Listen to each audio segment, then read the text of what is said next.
Hey everybody, welcome back to another Brand Federation edition of Beer and Brands. I'm Matt Williams here with Kelly O'Keefe, Hi, CEO Matt. of Brand Hi, guys. Federation. Good to see you all. Today, Kelly, we are going to talk about a Harris Axios reputation poll that looked at 100 different brands and ranked them based on good reputation and bad reputation. And I want to Always talk about, interesting to see. right? Always interesting when the reputation lists come out. Yeah. Who's on it? Who did well? Who didn't do well? And why do we think the ones who did well, and why do we think the ones who ended up at the bottom of the list ended up there? Sounds like a very good beer and brand stuff. It's a very good beer and brands. Now, you may be wondering why we're drinking Athletic Brewing Company beer. There's two reasons. One is it's non-alcoholic because we have a new client kickoff meeting in a half an hour. We do. and It's kind of probably important. shouldn't be buzzed for it. But the bigger reason is actually connected to this topic on beer and brands, which is we want to start with the brands that occupy the top of the high reputation brand list. And our friends at Athletic Brewing Company are on that list. Cheers to you guys. So congratulations, Athletic. The best non-alcoholic beer I've ever Yeah, tasted. they figured out how to make non-alcoholic beer not taste like It's really good. cat pee. It's really good, right? It's really good. So let's go through who's on the list and let's talk about what we see as some of the common threads that might be emerging from That sounds what it great. takes. So here's the top 10. Chewy, Such a right? great brand. The pet supply company. Toyota, Samsung, NVIDIA, the Interesting. chip company. Costco, Honda, Alo, the athleisure apparel company. Athletic Brewing Company, Trader Joe's, and Patagonia. Great list of brands. I Yes. mean, really a good list of brands. It's a good list. So let's talk about what we think might be the common threads here. And I'll start, and you can take the second common thread. Sure. The first one I think is that they're present. Right? There was a book that came out a few years ago called How Brands Are Built. Oh, I'm struggling with the name now. But the idea of this book, and it was an academic study, was that the most determining factor of brand salience and appeal is not your message, it's your presence. Yes. It's familiarity. If people know you, they will like you. And I think that's what's happening with some of these brands, right? So if we look at brands like NVIDIA, NVIDIA today is really getting a lot of attention. Tons of Really attention. all over the place. Yep, I bet 99% of the people in the population couldn't tell you what NVIDIA does, but they put it on the high reputation list because it's so present, and probably because it's in their portfolio and it's doing really, really well, Yeah. right? But they don't know what business they're in. No, a lot of people can't pronounce the name, don't know the business, but Yep. they do know the company. Yep, and I think the other ones on that list that made me think about that were Toyota and Honda. They're just here. Yeah. You see them everywhere.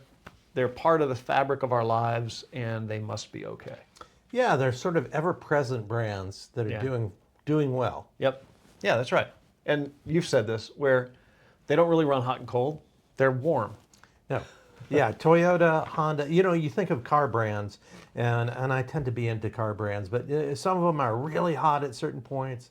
Jeep, BMW, Volvo, Chevy, and they run cold at other times. The products are good some years, they're not so good other years. You don't want to get one in a particular year because everyone knows, oh, that was not a good one. Toyota, Honda are consistently good cars. Always Maybe good. never great cars, Yeah. but consistently good cars, and consistency has a currency in branding. Okay, interesting. Yeah, they're not going to let you down. Right. All right, so presence is one thing that we think is happening here. What else is a common thread that you see? I think some of these brands, when I look at a brand like Chewy or Trader Joe's or Patagonia, these are brands that people really fall in love with because they live in accordance with their beliefs. I mean, Patagonia's CEO donating part of the company back to environmental causes is a stellar example of somebody who's literally walking the walk for a brand that does a lot of walking.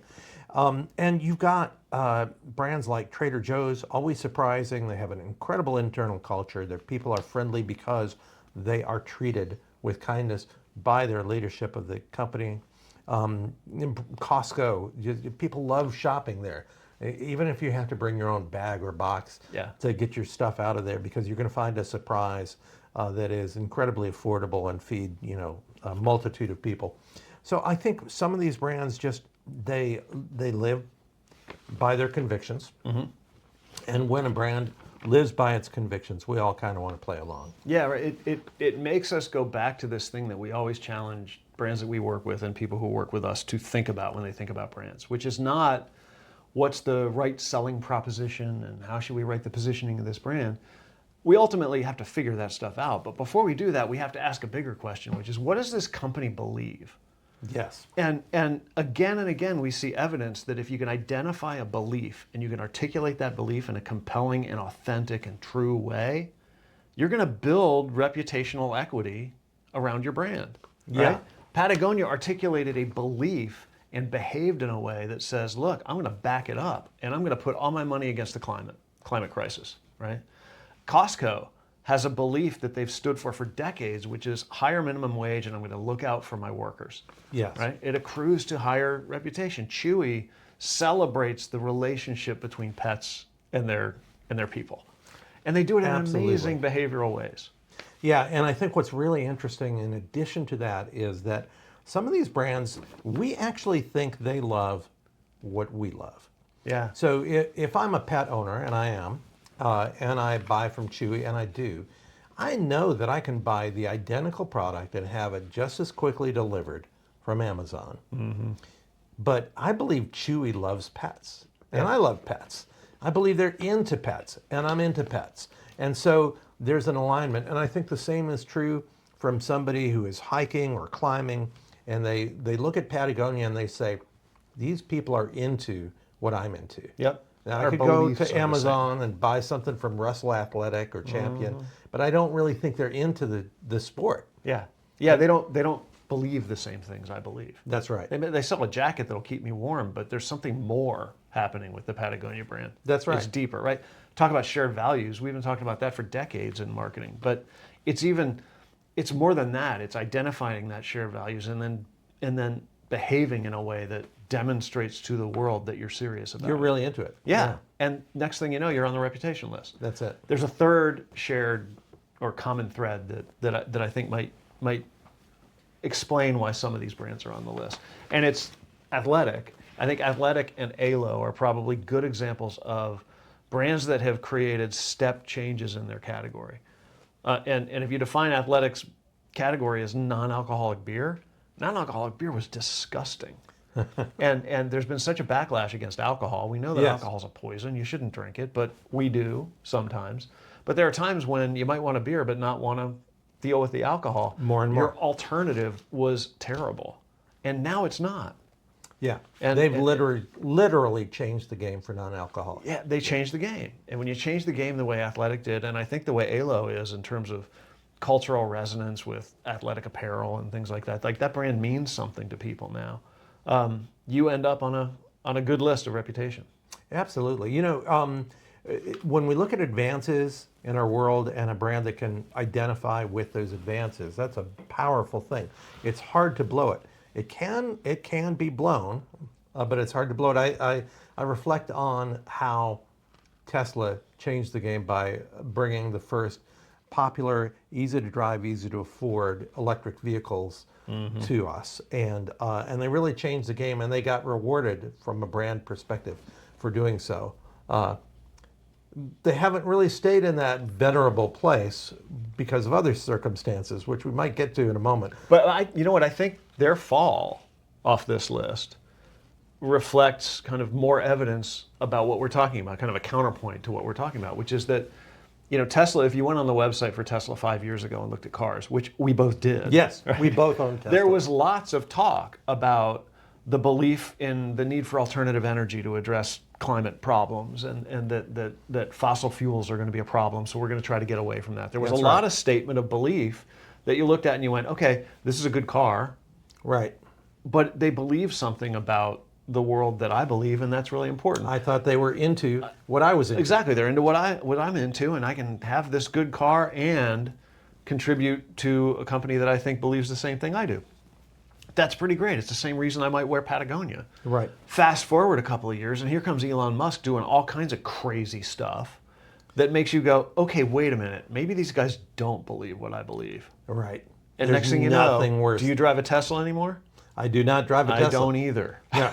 We both still drive electric vehicles. We both dumped the Teslas because it felt like a put on. Right, exactly. So this conviction thing works until it doesn't. Yeah. Until you behave in a way that makes the people who bought you for that reason think you don't believe that anymore. Or maybe you never did. Yeah. You know? That's why it's impressive to see some companies that are on this list year after year, like I told you, a Honda or a Patagonia, because it's not easy to live by those kind of values for a long period of time. It takes true commitment. Yep.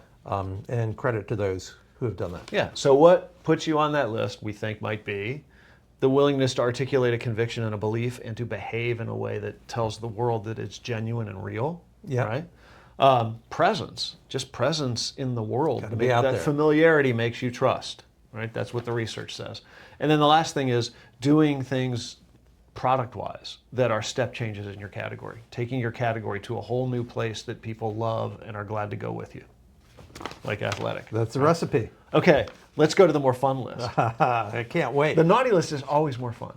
Yeah, for some reason, we love the bad guys. Well, we love to talk about We the love bad to guys. talk about it. Yeah, we don't really like them. So here are the bottom 5 in the list. Ready? These are not surprising. Yeah, this is going to surprise no one. Meta, TikTok, X, Formerly known as Twitter. right, Twitter, For those, Temu, and Spirit. wow. Oh, you want to start? Spirit doesn't even exist anymore. Like that's how bad this list is. That'll be a hit on your reputation if you just kind of go out of business. Yeah, not good. Yeah, I'm happy to start. I mean, look at Meta. We're talking about a brand here led by Mark Zuckerberg that has consistently had to go to court or Congress to explain why it continues to be so incredibly bad for people. X, the same thing. I think what we're seeing with these is brands that are in one way or another toxic Yeah. or just bad. Like in the case of they Spirit. play a toxic role in the world. Yeah. Like the people look at these brands and think your existence makes this place worse. Yes. And that's feels like a dramatic statement, but I think that's generally what's happening with brands like X and Meta. It's like we're on it. I'm on it. I'm on Instagram. I'll probably be on Instagram the minute we walk out of here. I'll pick up my phone and start That's right. scrolling through. So it's not that I don't use it. It's that I don't really like that I use it, and I don't really think it's doing good in the world, but I'm on it. And that might make me hate them more because I feel like they got me. Yeah, I think there are a lot of brands that fall into that category. Yeah. That we hold our nose and continue to participate in. We saw an incredible crisis for Wells Fargo a few years ago, betrayal of customers, literally stealing money from their customers to make quarterly profits. The CEO had to step down and leave the banking industry for the rest of his life. Yeah. And yet, most people stayed with the bank. Yeah. It doesn't mean they like that brand. It just means it's inconvenient to leave that brand. I think the same is true of Amazon for a lot of people. Yeah, and I wonder if it magnifies the reputational hit because it's not only that I don't like this brand because they behave in a way that I don't like, it's that I kind of don't like myself for continuing to use them or interact with them. Yeah. And that makes me hate And them I hate more. them for that even more, yeah. Just talking about it's making me hate them more. I feel like this is therapy. It's like brand therapy. I'm realizing something about myself, I think. And then Temu and Spirit. I think Temu is another example of a brand that people will use because it's just so damn cheap and so damn easy, but we know that their behavior is not great. Yeah. Yeah. And then Spirit, poor Spirit.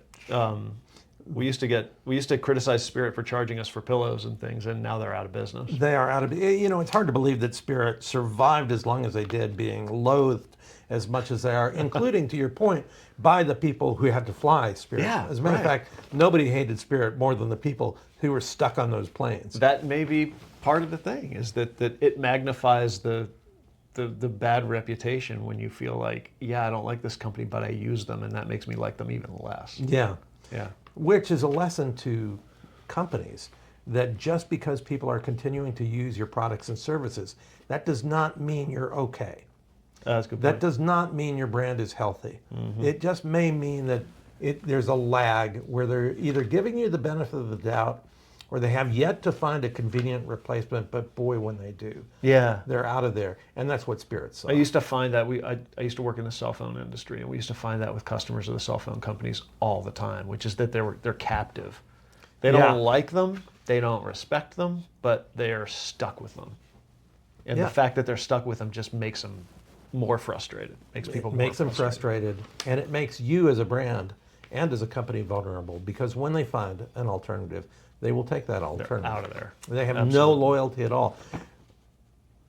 And when you contrast that with some of the brands that are on the top of this list, you know, Patagonia can make mistakes. Trader Joe can be out of something that you really hoped that you would find, like those pretzels that have peanut butter on the side and chocolate on the outside. Not to get too specific, but even if Trader Joe's is out of my pretzels, I still love Trader Joe's. And They you'll can go make back. mistakes, and I'll Yeah, go back. and you'll be back. And you'll feel okay about it. That's right. Yeah. Yeah. Interesting. I think the theme of this, if we wrap it up, goes back to the theme that a lot of these kind of rankings go back to, and brand equity in general goes back to, which is identifying something you can stand for and behaving in a way that resonates with that conviction, That's right. and going out and identifying the people who share that and creating a bond with those people, because that's authentic. That's an authentically strong brand. It is. And you don't have to worry about reaching everybody. Reach the people who are into what you're into, and you will do fine as a brand. Yeah. So here's a question for you all. Who should be on this list that we haven't rattled off? It's the Axios Harris poll. So if you want to check it out, you should check it out. Who should be on the list? Who should be at the top of the list? Who should be at the bottom of the list, and why? Are there any other reasons for brand reputation that you can think of that we haven't thought of? We'd love to hear them. And as always, thanks for checking us out on another edition of Beer and Brands. Let's stay in touch. All right, let's stay in touch and enjoy the athletic. Oh, this is good.